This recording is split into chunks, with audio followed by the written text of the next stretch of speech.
The Saviors of Uldum expansion is live, and the Hearthstone Standard meta is adapting to arguably one of the biggest shifts from a non-rotation set. Conjurer's Calling Mage archetypes and Dr. Boom Mad Genius are still top contenders in these early days of the meta. However, previously underrepresented classes have been making the rounds, and will also be under the spotlight of our early days meta report. Before we begin, don't forget to subscribe to the channel for the latest Tempestorm news and Hearthstone content. Now, let's get right to it. 3 crafts were put to the test, packs were opened, and about 85,000 viewers were tuning in to see the launch of a new standard. The general consensus in these first hours of Uldum was that Shaman and Zoo were going to cause trouble, with frequent appearances by Conjurer's Calling archetypes. That didn't stop Dog from taking a Highlander OTK Druid to the ladder. Access to Zephyrus the Great and Elise the Enlightened were reason enough to experiment with this archetype, but Dog put an OTK spin that provided the deck lethal opportunities. This combo revolves around Phlebinus Floop, Floop's Glorious Goop, Bees, and Pounce. By duplicating these cards with Elise, multiple copies of Pounce could be cast, while mana was generated with 2 copies of Goop and Bees. Part of the deck's struggle was having a hand full enough to prevent combo pieces from duplicating further. Having an overflow or expensive minion constantly duplicated by Elise will clog up the hand enough to prevent the rest of the combo from happening. So this would need a very specific hand to accomplish the combo. The curve was lowered to lead to this scenario more reliably, resulting in the combo getting pulled off for 28 damage. We'll look forward to seeing this list further refined by players able to pull off this combo. As early meta decks go, this was one of the more inventive lists. Firebat played a more mid-range variant of Quest Druid that makes use of untapped potential to generate strong boards alongside cards such as Tending Tauren, Druid of the Scythe, and Oasis Surger.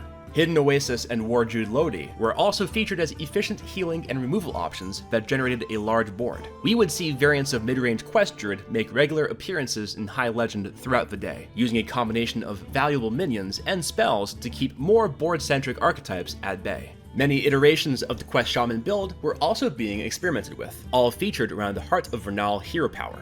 It would be used to activate massive Battlecry turns, with Life Drinker for damage and healing, Kobold Lackey for damage, Weaponized Wasp for damage, and more. Zele spent the day refining the archetype with a more value-oriented angle. This included additions like Volpera Scoundrel, which provided extra resource generation and access to other critical shaman spells that were cut to make activating and using the quest reward more reliable. Sandstorm Elemental is also seeing regular play now as an AoE option against weaker token-based boards. Thunderhead had been seeing play in previous builds, but was not impressing many of the top players. The Overload mechanic and Spark generation had few opportunities to be exploited alongside the quest strategy. The card found much greater success in an Overload-oriented token shaman by board control, who would make it to #1 legend by the next morning with this list. For players looking to exploit the power of Yogg-Saron Hope's End with a Saviors of Uldum twist, 2 variants of the control puzzle box Mage are seeing regular play, and one of them doesn't play Conjurer's Calling.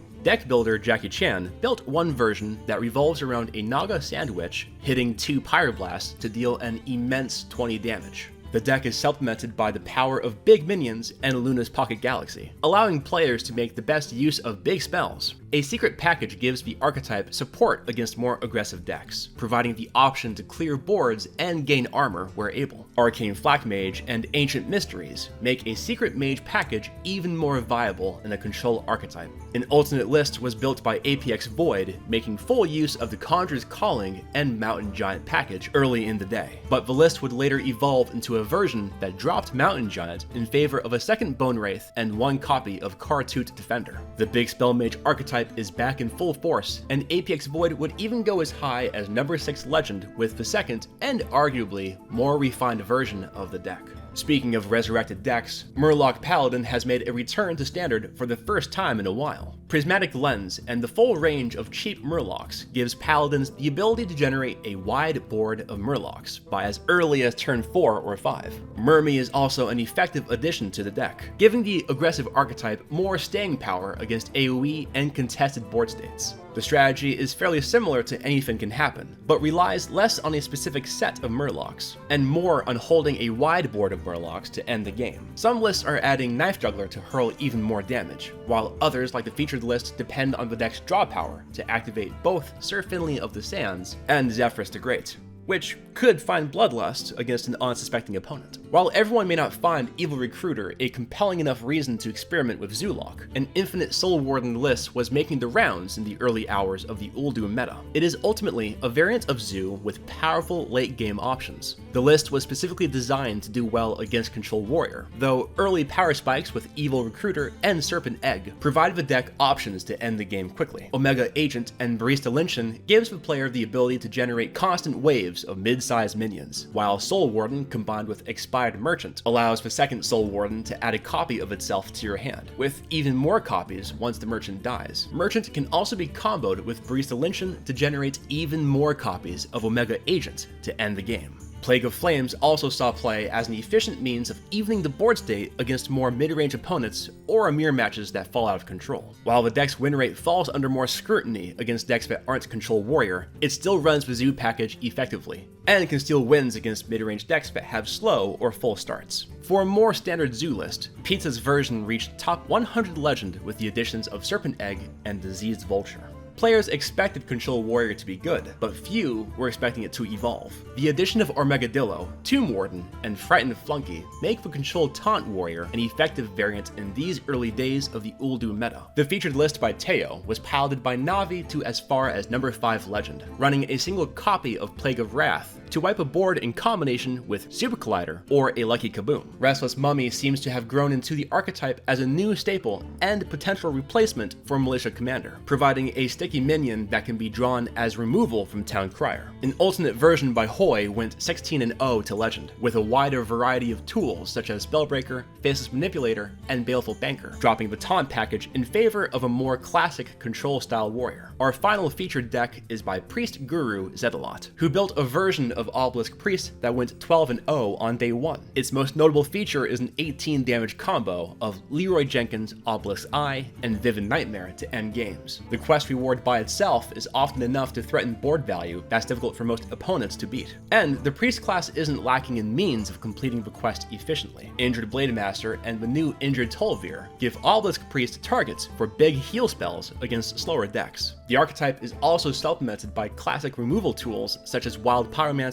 and Mass Hysteria to give the Priest enough time to both complete the quest and make the most of it. Even large early boards generated by Merlok Paladin don't have an answer against the Priest arsenal of survival tools. Psycho Pomp and High Priest Amat give Obelisk Priest greater staying power, while Sandhoof Waterbearer provides a consistent healing effect that synergizes with the Priest's pre- and post-quest completion phases. However, it took just over 24 hours for the list to be overhauled, dropping the Leroy combo for a more mid-range strategy, most notably running the devastating Plague of Death as one of the most powerful AoE options ever printed in Hearthstone. In conclusion, these early days of the expansion will be one of the more memorable early metas in recent history.